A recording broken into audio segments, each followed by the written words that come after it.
Hi, my name is Barbara Jackson. I'm the director of the Franklin L. Burns School of Real Estate and Construction Management at the University of Denver. And what we're here to discuss really is women who build, the challenges and the opportunities that are before them. What is it that you love about construction? What had you get into it to begin with? So I grew up in an environment where I didn't have a great house, and it affected my childhood, it affected my upbringing, and I realized how important it was to be able to facilitate a community that has been built and developed in a mindful way, to be able to help with those who live in it and to nurture life. And I thought, wow, that's amazing, and I have to be a part of this. So share with us what your goals are. I mean, you've just begun this path. Like, dream out loud here. Like, what are those goals? Who do you want to be? What do you want to do in this business? I would say I want to learn as much as I can, be the best out in the field, because I know everybody's watching, and I make a mistake, everybody points that out. So just at this stage, growing very thick skin, but also being receptive. Let me learn from this, and how can I be better than you? So you can be quiet. And that's right now, that is my goal, just being the best. At this stage, I just want to learn everything that's going on at the field level, so I can say you did something wrong, but not be a jerk about it.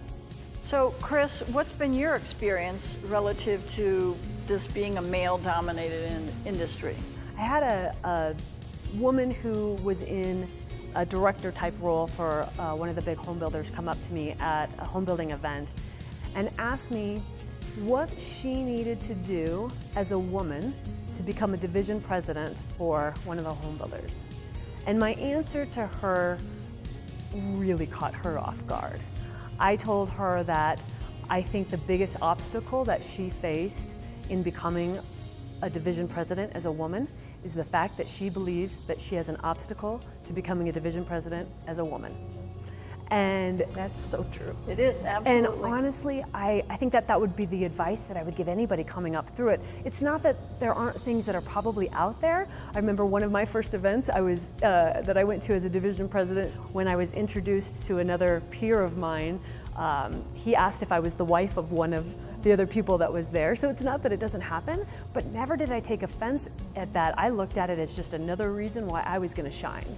Very, very good. So again, what do you think women bring to the table? What is it that you saw for yourself to get into this business? Because it's not an easy business for anyone, and it's certainly not an easy business for women. You personally, what was it? What do you love about it? One of the things I really love about the construction industry is it's built by tons and tons of small entrepreneurial companies.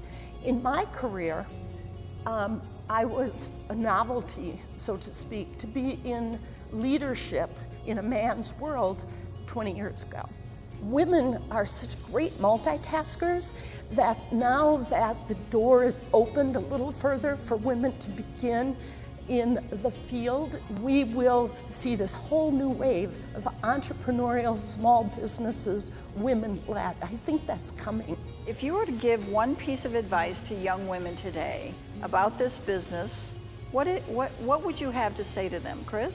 I would first start by saying home building is just such an amazing industry. There's so many different job opportunities within this industry, and to get to be a part of delivering the American dream and a home for families is just phenomenal, no matter what position you have in home building.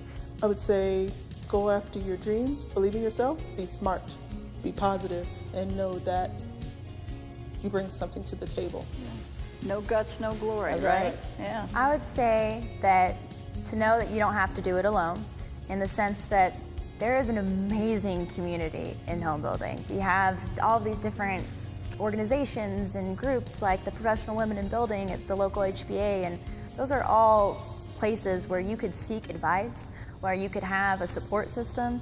You know, there's only so much that you can learn with your own experience. So rather than trying to go it alone, I've really tried to be able to reach out to women like yourselves that have been willing to kind of shed some light on areas that I wouldn't have been able to know for myself without learning it the hard way 10 years down the road.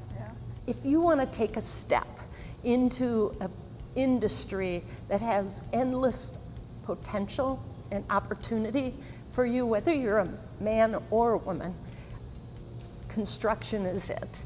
But you have to be brave, and you have to take the step, and you have to keep your eye on your personal goal. Years and years ago when I started my company, I was referred to as that woman. And I wore that as a badge of honor. I was only the second Class A licensed female contractor in the state of Virginia at the time. And the thing is, to stay at it and to stay with it, if you stick with it 30 years, 40 years later, I guarantee you, you will be recognized as that leader that this industry needs.